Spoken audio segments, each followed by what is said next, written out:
कि हम लोग इस डिस्कशन के दौर में क्या बताने वाले हैं आपको। देखिए, प्रवेश उपरांत दो सबसे महत्वपूर्ण बातें होती हैं जो बीए के विद्यार्थियों के लिए अनिवार्य होती हैं, जिनके प्रोजेक्ट और प्रैक्टिकल कोर्सेज नहीं होते हैं उनके लिए, कि एक असाइनमेंट और एक जो है टर्म एंड एग्जामिनेशन। ये दोनों एक्टिविटीज़ आपको करनी होती हैं और इसको करने के लिए आपको करना क्या पड़ता है कि आपका जो स्टडी मटेरियल मिला है उसकी ढंग से पढ़ाई करनी पड़ती है, और वो पढ़ाई के उपरांत आप उस स्टडी मटेरियल के ज़रिए ही आप अपने बहुत से चीज़ों को आप समझ पाते हैं, आगे ले जा पाते हैं और उसको करते हैं। आमतौर पे हम लोग मानते हैं कि स्टडी मटेरियल ऐसा होता है कि उस स्टडी मटेरियल के पढ़ाई के उपरांत आपको किसी और हेल्प की ज़रूरत नहीं होती है, लेकिन अगर कुछ कन्फ्यूजन और डाउट्स रह जाएं तो उसको हल करने के लिए इग्नू पोस्ट एडमिशन सपोर्ट देता है, काउंसलिंग क्लासेस करता है। एक बात बहुत अच्छी तरीके से यहाँ समझने की है कि इग्नू में एडमिशन के बाद बीए के विद्यार्थियों के लिए कोई क्लासेज नहीं होती हैं जैसा आप सोचते हैं कि क्लास कब होगी, ये कब होगा, प्रैक्टिकल कब होगा। इन सब चीज़ों का कोई वो मायने नहीं होता है। इग्नू में एडमिशन उपरांत काउंसलिंग सेशंस ऑर्गेनाइज किए जाते हैं जो काउंसलिंग करते हैं। और काउंसलिंग कब करते हैं? जब आप अपने स्टडी मटेरियल की पढ़ाई कर लेते हैं, उसके बाद भी कन्फ्यूजन और डाउट्स बचे रह जाते हैं तो काउंसलिंग होती है। काउंसलिंग मल्टी डिसिप्लिनरी है कि आपको एक बार एडमिशन लिया और आप काउंसलिंग करने मतलब आप जा रहे हैं अगर उसमें, तो आप अपने घर से पढ़ के अपने विषय की तैयारी करके आते हैं और प्रश्न पूछते हैं। हो सकता है कि आपको कोई क्वेश्चंस समझ ना आ रहा तो उनके उत्तर दिए जाते हैं। काउंसलिंग मल्टीलेटरल होते हैं, आपके स्टडी सेंटर या कंबाइंड रूप से किसी स्टडी सेंटर पे गूगल मीट, जैसे आज हम गूगल मीट कर रहे हैं ऐसे गूगल मीट के जरिए भी हो सकते हैं।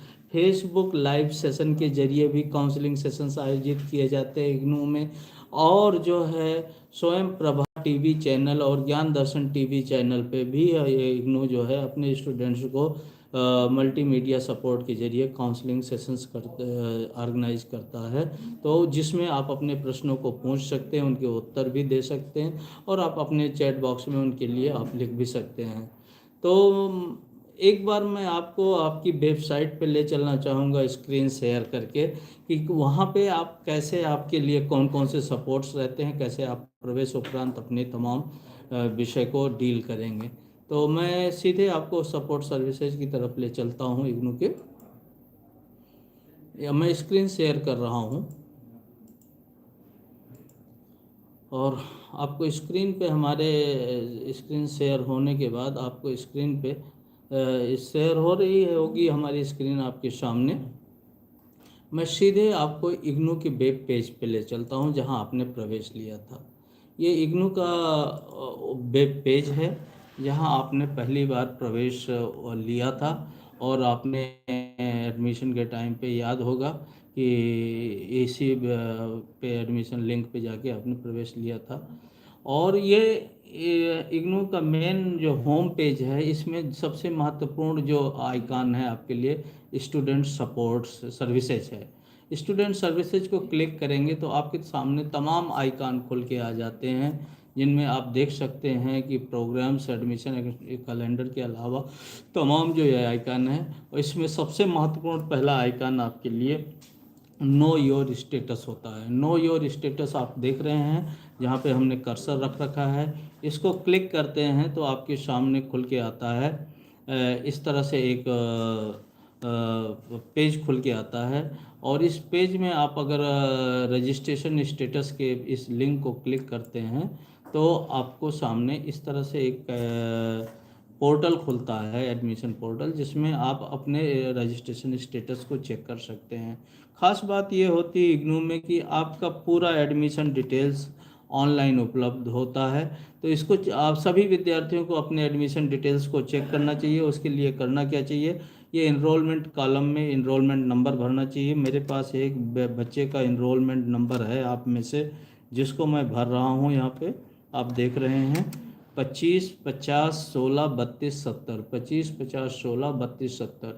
ये BAHIH का विद्यार्थी है। BHIH हिस्ट्री का विद्यार्थी है, और इसका कोड, प्रोग्राम कोड भरने के बाद हम जो ये वेरिफिकेशन कैप्चा जो है 5720 इसको भी भर देते हैं और सबमिट कर देते हैं। सबमिट करने के बाद हमारे इस विद्यार्थी का पूरा एडमिशन डिटेल्स को, जो स्कॉलर रजिस्टर पेज होता है, वो खुल के सामने आ जाता है। ये हमारा विद्यार्थी राजन कुमार सिंह है, और इसकी पर्सनल डिटेल्स यहाँ पे दी गई हैं। जुलाई 2025 में एडमिशन लिया है, अगले 6 वर्षों तक जून 2031 तक इसका एडमिशन वैलिड है। पिताजी का नाम और डिटेल्स इनके सब अपने दिए गए हैं। यहाँ पे इनके पहले ईयर में प्रवेश के उपरांत जुलाई 2025 सत्र में जब इन्होंने प्रवेश लिया है, तो इनके कौन कौन से पेपर हैं, ध्यान रहे, जिसे आप अभी तक पेपर कहते आए उसे हम कोर्स कहते हैं, और जिसे आज तक आप कोर्स कहते आए उसको हम प्रोग्राम कहते हैं। तो बीए के ये 1 2 3 4 5 6 7 8 पेपर इन्होंने बीए के फर्स्ट ईयर में लिए हैं, और ये फर्स्ट ईयर के पेपर्स हैं। तो इनको इसके स्टडी मटेरियल मिल जाएंगे। इन स्टडी मटेरियल से इनको अपनी पढ़ाई करनी है। अपनी पढ़ाई करके और उसका एग्ज़ाम जो है जून 26 में होगा। तो जून 26 में एग्ज़ाम के जस्ट 3 महीने पहले अपने असाइनमेंट लिख के अपने स्टडी सेंटर पे जमा करने होते हैं। अब आपके मन में प्रश्न आया होगा कि असाइनमेंट क्या है सर, असाइनमेंट से कैसे हम देख सकते हैं, क्या कहाँ से मिलेगा हमको। तो असाइनमेंट एक ऐसी प्रक्रिया है कि आपके लर्निंग प्रोग्रेस को नापने के लिए इग्नू ने बना रखा है, जिसमें आप जो है कैसे आप विद्यार्थी के तौर पे आपने की लर्निंग हुई है, एग्जामिनेशन में जाने से पूर्व उस लर्निंग का कोई टेस्ट होना चाहिए। क्योंकि यहाँ क्लासेस नहीं चलती तो आपके टीचर लर्निंग के बारे में नहीं जानता, इसलिए असाइनमेंट प्रक्रिया को यहाँ पे आपके लिए रखा गया है। असाइनमेंट में एक क्वेश्चन पेपर आपको वेबसाइट पे मिल जाता है। उस क्वेश्चन पेपर को आप जो है देख के, और जो क्वेश्चन के पेपर के जो आपके पेपर्स हैं वो डाउनलोड करके प्रिंट आउट ले लेंगे। A4 साइज़ के पेपर्स पे घर बैठ के आप असाइनमेंट लिखेंगे। असाइनमेंट हमेशा स्टडी मटेरियल को देखकर उसके सहयोग से उसको उसके हिसाब से लिखना चाहिए, और केवल बुकिश लैंग्वेज ना हो, उसमें अपनी भाषा में अपने उदाहरण डालते हुए वो असाइनमेंट के काम को पूरा करना चाहिए। तो A4 साइज़ के पेपर पे आप चाहे रोलदार हो चाहे प्लेन हो, आप अपने असाइनमेंट तैयार कर सकते हैं। एक बार असाइनमेंट तैयार हो गया तो पहला पेज जो होगा वो आपकी इन्फॉर्मेशन रहेगी, पर्सनल इन्फॉर्मेशन, आपका इनरोलमेंट नंबर, आपका कोर्स कोड, किस पेपर का आपने लिखा है, आपका प्रोग्राम कोड, आपका स्टडी सेंटर कोड, और कौन से टर्म एंड एग्जामिनेशन के लिए आपने लिखा। साल में 2 बार परीक्षाएं होती, जून में और दिसंबर में। तो जून 26 के लिए आप लिखेंगे तो आप जून 26 डालेंगे, और इस तरह से पूरा डिटेल फर्स्ट पेज में रहेगा। सेकंड पेज वो क्वेश्चन पेपर का रहेगा, और उसके बाद थर्ड पेज से आपके आंसर रहेंगे। असाइनमेंट बनाते हुए बहुत महंगे कागजात वगैरह लेने की ज़रूरत नहीं, मोटे पेपर लेने की ज़रूरत नहीं। A4 साइज़ के सिंपल पेजेस लेके उस पर आप असाइनमेंट दोनों तरफ लिखें, बल्कि बाईं तरफ उसमें जो पेज हैं उन पे जगह छोड़ दें, जिससे कि वहाँ पे ट्यूटर कमेंट आसानी से लिखे जा सके। अब आपके मन में आ रहा होगा कि असाइनमेंट क्वेश्चन पेपर कहाँ से हम पा सकते हैं। तो एक तो आप यहीं से पा सकते हैं जहाँ पे आप देख रहे हैं राजन कुमार श्रीवास्तव का। यहाँ पे आप देखें, एक किनारे की तरफ जाएं तो यहाँ पे लिखा है previous year term end examination question paper और term end assignment question paper. अगर हम term end assignment question paper को खोलते हैं तो आप देखेंगे कि यहाँ पे कोई असाइनमेंट के उस पर चले गए, असाइनमेंट पोर्टल पे चले गए, और मास्टर, बैचलर, पीजी, डिप्लोमा तमाम ये प्रोग्राम्स जो दिखाई दे रहे हैं, इसमें आपके इससे संबंधित जो प्रोग्राम है वो बैचलर डिग्री का है। बैचलर डिग्री पे आप क्लिक करते हैं तो इधर आप देखें BA, BDP, BSc सारे प्रोग्राम्स के यहाँ पे दिखाई दे रहे हैं। और BA के जो कोर्सेज हैं 4 ईयर BAM के, जैसे आपको असाइनमेंट जिन्होंने जुलाई 2025 सत्र में एडमिशन लिया उनके लिए इसको आप खोल सकते हैं। अब इसमें आप अपने कोर्स कोड को देख सकते हैं, और कोर्स कोड के हिसाब से आप अपने असाइनमेंट को खोलेंगे। जैसे हमने अभी तमाम विद्यार्थियों का लिया है BAM का और इनका, मान लीजिए विद्यार्थी का जो हमारे पास विद्यार्थी है BA EFHD है, BA EFHD कोई विद्यार्थी है जिसने एडमिशन लिया, तो उसका असाइनमेंट कोर्स कोड BHDF 175 यहाँ पे अपलोड हो गया, वो आप खोल सकते हैं। इस तरह से आपके सामने असाइनमेंट क्वेश्चन पेपर खुल के आ गया। अब इसमें मध्यकालीन भारतीय साहित्य और भारतीय इतिहास ये सारी जानकारी उपलब्ध है। इसको कैसे लिखना है, क्या आपको कुछ इंस्ट्रक्शन से लिखे हैं। फर्स्ट पेज पे जो हमने जानकारी भरने का कहा उसका एक फॉर्मेट भी यहाँ पे आपको दिया गया है, और इसे 31 मार्च 2026 तक आपको जमा करना है, ये लिखा है। और जो ये 2 सत्र के लिए वैलिड है, जनवरी 2026 सत्र में जो विद्यार्थी प्रवेश लेंगे वही भी इसी असाइनमेंट को लिखेंगे। और सत्य कार्य के लिए आवश्यक निर्देश के बाद आप देख लीजिए, यहाँ से आपको पेपर लिखने की सभी प्रश्न पत्रों की पूरी डिटेल्स है। इसी प्रश्न पत्र का उत्तर जितने नंबर दिए हैं, 15 नंबर दिए गए हैं तो कम से कम 4 पेज में, 10 नंबर के क्वेश्चन पेपर मतलब प्रश्न है तो कम से कम 2.5 से 3 पेज, यानी कि 200 शब्द में होगा। शब्द सीमा सब में दी गई है। तो आप इस तरह से एक आइडिया बना के अपने असाइनमेंट लिखने का काम पूरा करेंगे। तो ये जो आपको मैंने बताया फर्स्ट आइकॉन की नो योर स्टेटस से जाके आप इतनी चीज़ें अपने पा सकते हैं। एक चीज़ और बताना था, पुराने वर्षों के क्वेश्चन पेपर भी हमने अभी आपको दिखाया तो उसमें दिख रहा था, पुराने वर्षों के क्वेश्चन पेपर भी आप कैसे देख सकते हैं। तो वो आप वहीं से डाउनलोड कर सकते हैं। कई सत्र के क्वेश्चन पेपर आप डाउनलोड कर लेते हैं तो आपको जो है उसमें प्रायोरिटी करने का मौका मिल जाता है। पुराने वर्षों के क्वेश्चन पेपर को प्रायोरिटी लेवल पे कैसे तैयार करेंगे, ये आप एक बढ़िया सा अवसर पा जाते हैं। और उस प्रायोरिटी में देखेंगे तो जो कई बार रिपीट हुए हैं उन प्रश्नों को ज़्यादा तैयार करेंगे आप, तो आप अच्छे से एग्ज़ाम देके अच्छे नंबर से पास हो सकते हैं। असाइनमेंट का एक और विषय है कि वो जो है आपको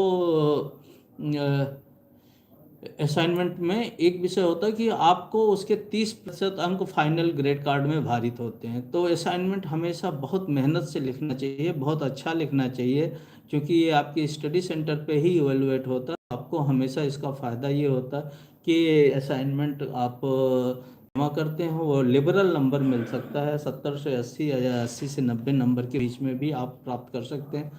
थ्योरी में थोड़ा कम भी पाएंगे तो आप असाइनमेंट के और थ्योरी के नंबर मिला के फर्स्ट डिवीज़न या अच्छा डिवीज़न बना सकते हैं। ये एक बहुत बड़ा फ़ायदा है।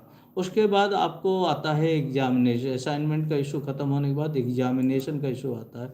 एग्जामिनेशन में परीक्षा फॉर्म कैसे भरेंगे ये आपको मैं दिखाना चाहता हूँ। यहाँ एग्जामिनेशन आइकन पे मैंने क्लिक किया और एग्जामिनेशन आइकन को क्लिक करने के बाद जो अभी पेज खुल के आ रहा है, ये आपका इनरोलमेंट नंबर, आपका एक पासवर्ड जो आपने पोर्टल पे बनाया वो होगा, और यहाँ पे भरेंगे। क्योंकि अभी एग्जामिनेशन फॉर्म भरने का नहीं जा रहा है तो आप यहाँ डिटेल्स भरने के बाद आपको सीधे वो ले जाएगा एग्जामिनेशन पोर्टल पे, वहाँ आपका पूरा डिटेल्स लिखा हुआ मिलेगा। बस आपको पेपर सेलेक्ट करने होंगे, जो ड्रॉप डाउन मेनू में पेपर्स आएंगे उन पेपर्स में से जो पेपर आप भरना चाहते हैं वो भर सकते हैं और उनको भर के आप एग्ज़ाम दे सकते हैं। 2 बातें यहाँ महत्वपूर्ण हैं, एक तो एग्जामिनेशन के समय में कौन से पेपर आप भर रहे हैं उनके असाइनमेंट जमा करना बहुत ज़रूरी है। दूसरी महत्वपूर्ण बात यह है कि वो असाइनमेंट जो आपने जमा कर दिए हैं और पास हो गए हैं, जिनके नंबर आपके ग्रेड कार्ड में चढ़ गए हैं, उनके थ्योरी पेपर में यदि आप कंप्लीट नहीं कर पाते या आप उसको समय से दे नहीं पाते, मान लीजिए कोई व्यस्तता हो जाती है या आपकी तैयारी नहीं है, आप अगले टर्म एंड एग्जामिनेशन तो आप दे सकते हैं, दोबारा आपको असाइनमेंट नहीं जमा करना है।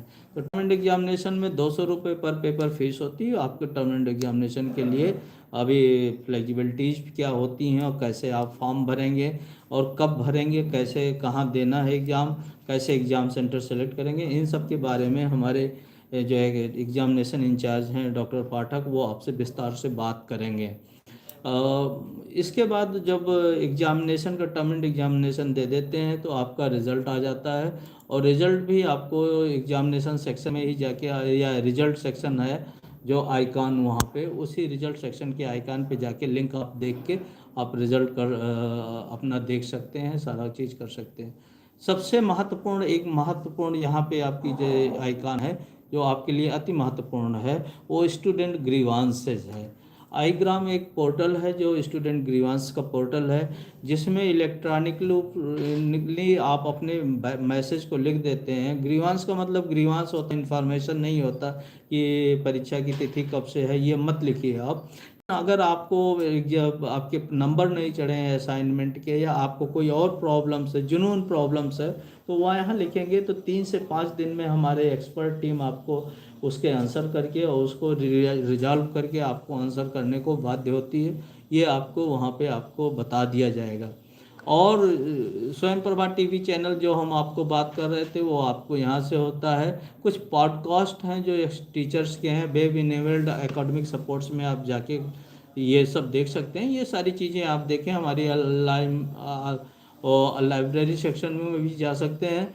इनोवेशन एंड पेटेंट एक ऐसा सेक्शन है कि अगर आप मन में कोई नई आइडिया आती है, कुछ नए विचार आते हैं आप करते हुए, या कुछ नया चीज़, जैसे हमारे यहाँ पे अप्लाइड स्किल एमएसएमई के स्टूडेंट हैं, बीए के या बीए एमएसएमई के सेक्शन के विद्यार्थी हैं, या जर्नलिज्म डिजिटल मीडिया के बच्चे हैं। तो ये बच्चे जो अगर कोई नया चीज़ अपने बातचीत में या उनमें करते हैं, तो वो इनोवेशन एंड पेटेंट का एक हमारा सेल है NCIDE, तो उसमें जाके वो अपना रजिस्ट्रेशन कर सकते हैं। हर साल पुरस्कार मिलते हैं। इस बार भी हमारे एक विद्यार्थी को फर्स्ट प्राइज़ मिला है इनोवेशन की फील्ड में, तो आप भी ले सकते हैं। ये कुछ बातें थी जो आप वेबसाइट से अवेल करेंगे।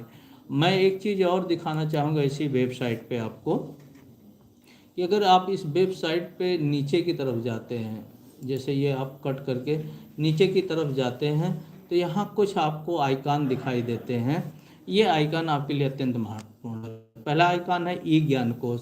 ई ज्ञान कोश वो पोर्टल है जिसमें स्टडी मटेरियल्स सारे जो हार्ड कॉपीज में आपको मिलते हैं, वो इसमें पड़े रहते हैं ऑलरेडी। और ई ज्ञान कोश पोर्टल के जरिए आप उन स्टडी मटेरियल्स को देख सकते हैं और कर सकते हैं। ई ज्ञान कोश पे आप क्लिक करेंगे तो इस तरह आपके सामने एक पेज खुल के जिसमें आप देख रहे हैं ई ज्ञान कोश पेज पे नीचे सेल्फ लर्निंग मटेरियल का आइकन आता है। सेल्फ लर्निंग मटेरियल के आइकन को क्लिक करेंगे और आप इसमें अपने पेपर्स या स्कूल ऑफ ह्यूमैनिटीज़, मान लीजिए आप बीए हिंदी या बीए हिस्ट्री कर रहे हैं, आप यहाँ पे क्लिक करेंगे और आपके सामने लेबल्स तमाम आते हैं। लेबल्स में आपने बैचलर डिग्री प्रोग्राम्स डाल दिया और यहाँ पे करंट का डाला, आपने क्लिक किया तो बीए साइकोलॉजी, बीए आर्ट या बीएएम जो विद्यार्थी हैं, मान लीजिए बीएएम के विद्यार्थियों का हम मटेरियल देखना चाहते हैं, तो तमाम जो आपके डिसिप्लिन हैं उनके मटेरियल्स यहाँ पे उपलब्ध हैं और इनको आप डाउनलोड कर सकते हैं। जैसे बीए पॉलिटिकल साइंस का विद्यार्थी है मान लीजिए, तो वो अपना मटेरियल डाउनलोड करना चाहता है, तो इस तरह से वो अपने मटेरियल को, पेपर्स को BPSC 101, BPSC 102 दोनों मटेरियल्स को डाउनलोड कर सकता है। एक बहुत ही महत्वपूर्ण चीज़ है जो मैं आपको बताना चाहता हूँ, हर विषय का प्रोग्राम गाइड होता है, जैसे यहाँ पे दिया गया है। ये प्रोग्राम गाइड ज़रूर आप अपने कंप्यूटर पे, अपनी मोबाइल पे डाउनलोड कर लें, जिससे कि आप भविष्य में जब कभी भी आप पढ़ाई करें तो आपको बहुत पूछताछ करनी नहीं पड़ेगी कि हम प्रैक्टिकल कैसे करेंगे, हम प्रोजेक्ट कैसे करेंगे, हम विभिन्न विषयों को करेंगे। जैसे BA 4 year course journalism digital media में जो 160 क्रेडिट का है, तो चौथे सेमेस्टर में उनको एक प्रैक्टिकल है BNML 21, BNEMP प्रोजेक्ट है या इंटर्नशिप का वर्क है, वो छठे सेमेस्टर में है, और 8वें सेमेस्टर में फिर उनको एक प्रोजेक्ट या डिजर्टेशन BNML 26 जमा करना पड़ता। तो ये सारी जानकारियाँ इस तरह के प्रोग्राम गाइड में दी रही होंगी। इसी तरह से जो BA अप्लाइड स्किल MSME हैं या BA MSME जो नए तरह के प्रोफेशनल कोर्सेज हैं, उनके लिए तो आप अपनी प्रोग्राम गाइड से ही जाइए, क्योंकि वहीं पे आपको पूरे डिटेल्स अच्छे से मिल पाएंगे, आप समझ पाएंगे कि आपको कैसे पढ़ाई करनी है। तो ये ई ज्ञान कोश का विषय था जो मैं आपको दिखा रहा था। इसके अलावा अगर आप देखें तो इसी जगह पे जहाँ पे मैं दिखा रहा था, ज्ञान दर्शन टीवी चैनल का लिंक है, जो आप अपनी क्लिक करके अपनी मोबाइल पे देख सकते हैं। इसी जगह पे इग्नू ई कंटेंट करके एक मोबाइल ऐप का है, प्ले स्टोर पे जाके इग्नू ई कंटेंट मोबाइल ऐप डाउनलोड करते हैं। आप इसमें अपने विभिन्न विषयों को भरते रहते हैं और विभिन्न विषयों पे जो इस ई कंटेंट के सॉफ्ट कॉपी के जो किताबें हैं वो आप इसमें इंस्टेंट खोल के पढ़ सकते हैं, देख सकते हैं। यानी आपकी बुक आपकी मोबाइल में हो जाएगी, आप कहीं भी जाते हुए रास्ते में या अपनी इग्नू की पढ़ाई कर सकते हैं। और स्वयं प्रभा लाइव टीवी चैनल की जो बात कर रहा था मैं, ये आइकान पे आपको दिख रहा होगा, इस आइकान को क्लिक करेंगे।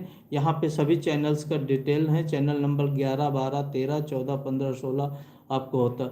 वेब रेडियो के जरिए भी ज्ञानधारा रेडियो चैनल के जरिए आप हमारे से जुड़ सकते हैं और अपनी पढ़ाई को पूर्ण करने के लिए आप इस पर कर सकते हैं। इसी तरह इग्नू की लाइब्रेरी यूज करना चाहें, ई लाइब्रेरी, तो आप यहाँ पर क्लिक कर सकते हैं। ये कुछ चीज़ें थी जो मैं आपको शेयर करना चाहता था कि आप भविष्य में अपनी पढ़ाई के दौरान कैसे इग्नू के इन मटेरियल को कर सकते हैं। अब दो चीज़ें मैं आपको और बताना चाहूँगा। एक अनाउंसमेंट सेक्शन देख रहे हैं, कोई भी नया विषय जो इग्नू अपनी सूचनाएं देना चाहता हो वो अनाउंसमेंट सेक्शन में हमेशा मेंटेन कर देता है। तो ये वीकली आप अनाउंसमेंट सेक्शन को देखते रहेंगे तो आपको जानकारी मिलती रहेगी और हमेशा आपको करते रहेंगे। दूसरा, इग्नू रीजनल सेंटर वाराणसी का एक वेब पेज है, जिससे इग्नू रीजनल सेंटर वाराणसी में rcvaranasi.ignu.ac.in टाइप करते हैं तो आपको ये दिखाई देता है। और इसमें आपके लिए सबसे महत्वपूर्ण है दो चीज़ें।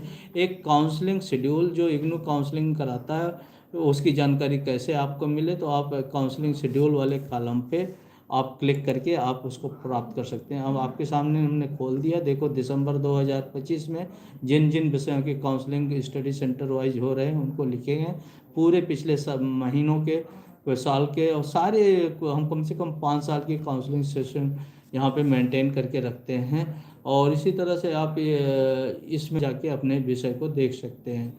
जो और दो तीन महत्वपूर्ण बातें हैं उनको मैं ये बताना चाहूँगा कि सोशल मीडिया हमारी बहुत इनरिच है।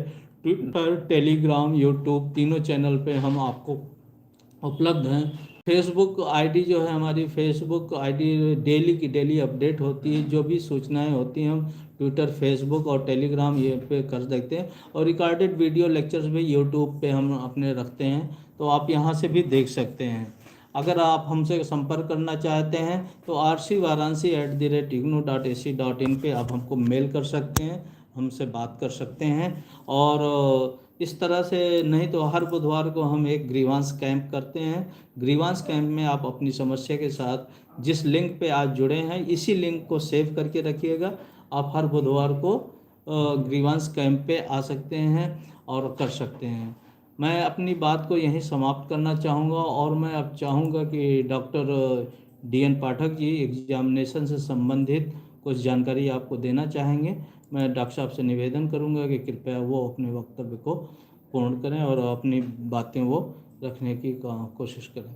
Doctor DN Tripathi ji, DN Pathak ji, unmute करें प्लीज।